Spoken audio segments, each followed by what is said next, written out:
Olá, vamos juntos em mais um Aliança da Soja?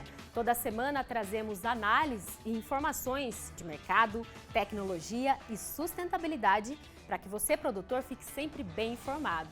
Confira agora os destaques do programa de hoje.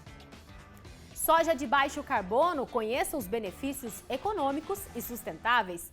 Técnica permite mais umidade e nutrição no solo e reduz o uso de defensivos.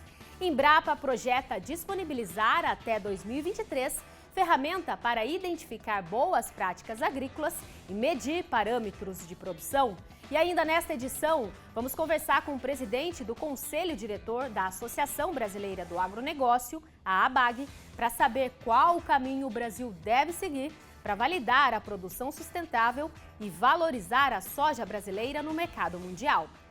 A redução de emissão de gases de efeito estufa na atmosfera foi um dos acordos feitos pelo Brasil na COP26, realizada em 2021 na Escócia. A meta é diminuir a geração de gás carbônico em 50% até 2030 e zerar até 2050. O agronegócio tem um papel importante no cumprimento dessa meta e a produção de soja sustentável é uma das saídas. O cultivo de soja de baixo carbono é um conjunto de boas práticas que vai desde a semeadura até a colheita. Uma das ferramentas para esse tipo de produção é o plantio direto, que dispensa o preparo da terra com aração e gradagem e utiliza plantas de cobertura. O pesquisador da Embrapa Soja explica que essa técnica ajuda na retenção do carbono. Se a gente não mexer no solo, né, promover revolvimento, aração e outras formas de revolvimento do solo, esse carbono ele tende a ficar preservado aqui por longo tempo, né? Então a gente está evitando emissões, a gente está trazendo carbono da atmosfera através dessa biomassa, né, que vai ser umificada, transformada em material orgânico e vai ficar no solo melhorando a fertilidade do solo, né, melhorando a infiltração, né? Isso aqui melhora também o solo fisicamente e biologicamente, de forma até favorecer também o próprio processo de fixação biológica do nitrogênio, né? Tornando aqui um sistema muito mais sustentável, né? Para cada tonelada de grão de soja produzido, é necessário cerca de 80 kg de nitrogênio. A fixação biológica dispensa a adubação nitrogenada originada de fontes minerais. Cada quilo de nitrogênio mineral que a gente traz para o ambiente, desde a sua síntese, transporte e aplicação e as perdas, né, que o nitrogênio é muito sujeito a perdas, inclusive na forma de gases de efeito estufa, nós temos um equivalente aproximadamente de 10 quilos de equivalente de CO2 para cada quilo de nitrogênio aplicado na agricultura, nitrogênio mineral, né, proveniente dos fertilizantes. Se a gente substituir isso pela forma biológica, a gente está mitigando a emissão de gases de efeito estufa. Com o uso de nitrogênio biológico, na última safra de soja, por exemplo, o Brasil evitou a emissão de 205 milhões de toneladas de CO2. A técnica traz ainda uma redução no custo de produção. Para se fazer a inoculação de 1 hectare de soja, o produtor vai gastar em torno de 10, 15 reais por hectare, né? Então é muito barato frente ao custo que se teria se fosse fornecer esse nitrogênio via fertilizantes, né? Outra prática que faz parte da produção de soja sustentável é a integração lavoura e pecuária. Tudo que a gente fizer para otimizar o processo, né? Trazer mais produção por unidade de área com menos uso de recurso, né? Isso vai contribuir para mitigar essas emissões e trazer um produto, digamos assim, produzido mais eficientemente naquele sistema de produção, né? Que nós poderemos mostrar assim para o mundo a nossa capacidade produtiva, como o produtor brasileiro ele consegue intensificar o uso do solo, preservando, né, melhorando ainda o seu solo e o ambiente, mesmo produzindo mais numa mesma área. Para certificar a produção sustentável, a Embrapa lançou o programa Soja Baixo Carbono. A iniciativa pretende identificar e reconhecer boas práticas agrícolas através de pesquisas e parâmetros de produção. O programa em si, ele vai consistir num sistema de certificação, né, privado e de terceira parte. ou seja, essa certificação não vai ser feita pela Embrapa, né? Nós vamos simplesmente construir, né, as ferramentas de certificação com base em todo o conhecimento científico que nós já temos em mais de 40 anos de pesquisa com a cultura da soja aqui no Brasil como um todo, né? Então a gente vai reunir todas essas informações, né? A gente vai fornecer todos os subsídios, né, para as certificadoras utilizarem essas informações para chegar no produtor e falar, ó, aqui está de acordo com os protocolos, né? Está seguindo as boas práticas. A projeção é que o programa seja liberado em 2023. Além de trazer benefícios para a agropecuária, a ideia é valorizar a soja brasileira no mercado mundial. Uma certificadora seguindo os padrões e critérios aceitos internacionalmente vão poder atestar que essa soja está sendo produzida nessas condições e as emissões para isso são X, né? Um valor tal que seria ali dentro dos níveis considerados aceitáveis para quem pretende adquirir o nosso produto.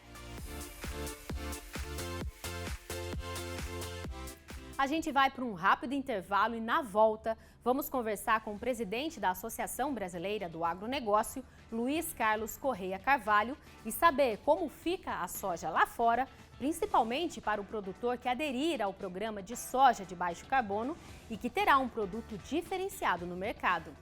Daqui a pouquinho, a gente volta já, não saia daí.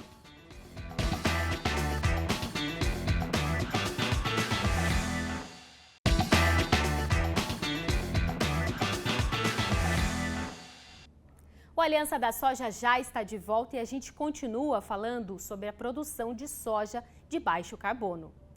E agora a gente vai entender como podemos melhorar a imagem do Brasil no mercado mundial.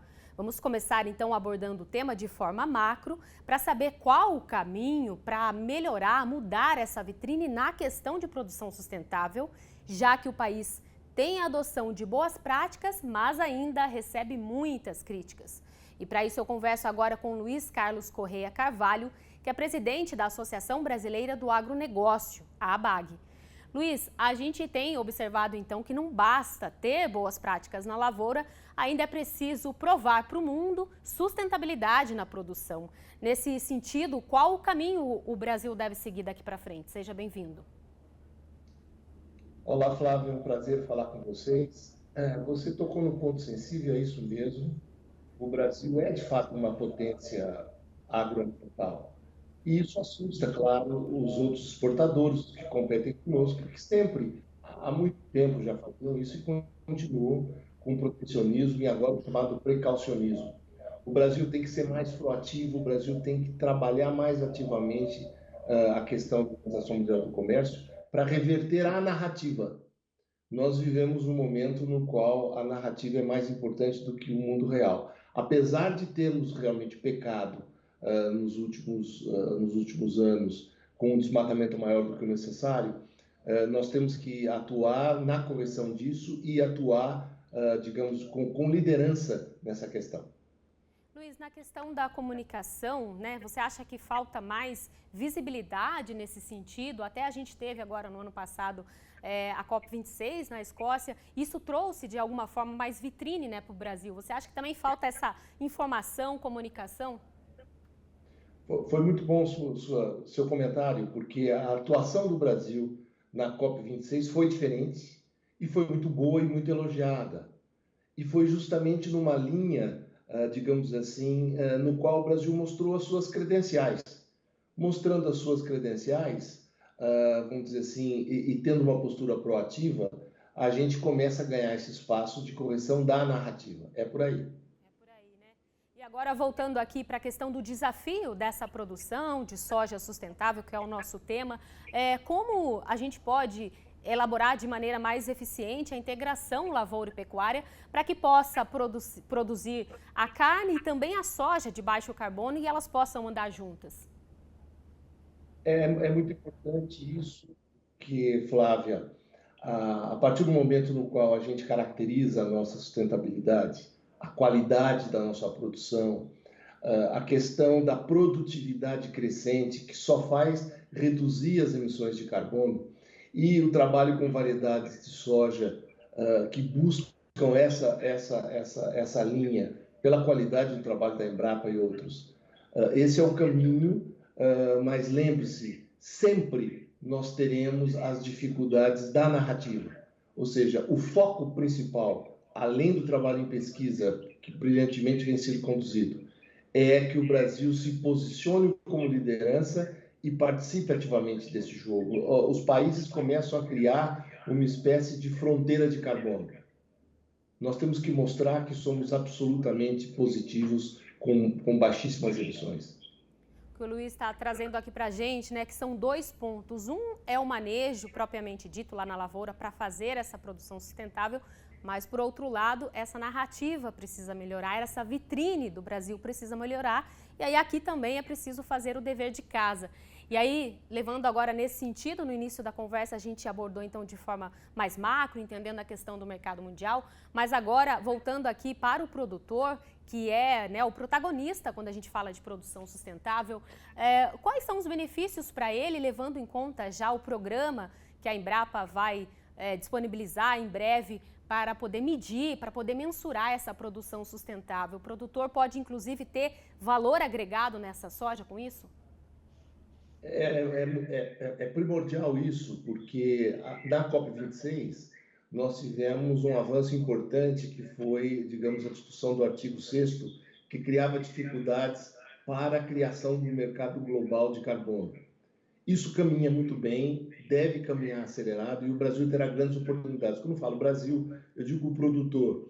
O produtor, além, digamos assim, da venda da soja ou industrial, com todos os seus subprodutos e agregação de valor, ainda terá o prêmio do carbono. E é o prêmio do carbono, digamos assim, que incentiva o produtor a buscar essa nova realidade de novas variedades, de um processo produtivo que tenha menor emissão de carbono. E com isso você falou dessa questão dessa produção e a gente olha por isso o outro lado, que é essa exigência de mercado, né? Hoje o nosso principal comprador são os países da Ásia, inclusive, claro, a China, mas também temos enviado soja para a Europa, que é um mercado mais exigente. Então também isso precisa andar junto, né, Luiz?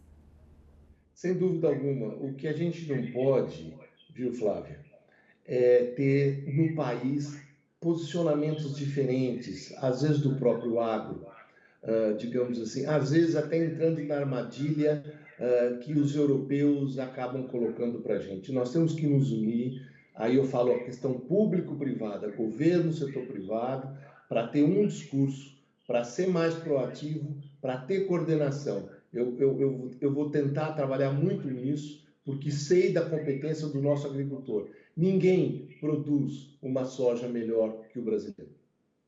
Para a gente encerrar, você trouxe aí falando dessa questão da união, né? Preciso trabalhar junto, unir forças e nesse sentido, claro, tem o papel do próprio governo. A gente tem acompanhado o trabalho da ministra da Agricultura, Tereza Cristina. É preciso unir forças do poder público e privado.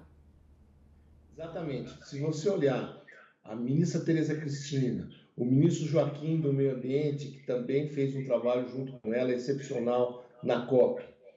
Esses 2 ministros, mais muita coordenação do Ministério de Relações Exteriores, nas nossas embaixadas, na OMC, e o setor privado, e aqui eu falo como setor privado, vamos unir forças, é urgente, acho que a gente faz isso rapidamente, as condições todas estão postas, para que a gente consiga fazer frente a essa nova pressão, que é interessante, que o Brasil tem tudo para ser o grande líder, mas ainda sofre com a questão do desmatamento, que é usado contra nós. Desmatamento ilegal. Portanto, não dá, Flávia, nas condições da OMC, querer, digamos, que argumentar contra qualquer restrição se nós temos desmatamento ilegal. Nós temos que controlar isso. Tá certo, né? Unir forças, falar a mesma língua para que o Brasil tenha essa narrativa, tenha essa vitrine melhorada no mercado mundial. Obrigada, Luiz, pela sua participação aqui com a gente no Aliança da Soja. É um prazer, Flávio. E olha só, nesta terça-feira tem reprise às 6h30 da manhã. E você pode rever esse e outros programas já exibidos no canal do YouTube. Aproveite e deixe lá o seu comentário e sugestão de tema aqui para o Aliança da Soja. E por hoje é só. Muito obrigada pela sua companhia, obrigada pela sua audiência. E você já sabe que a gente tem um encontro marcado na próxima segunda-feira, às 1h35 da tarde. E eu vou esperar você. Até lá. Tchau, tchau.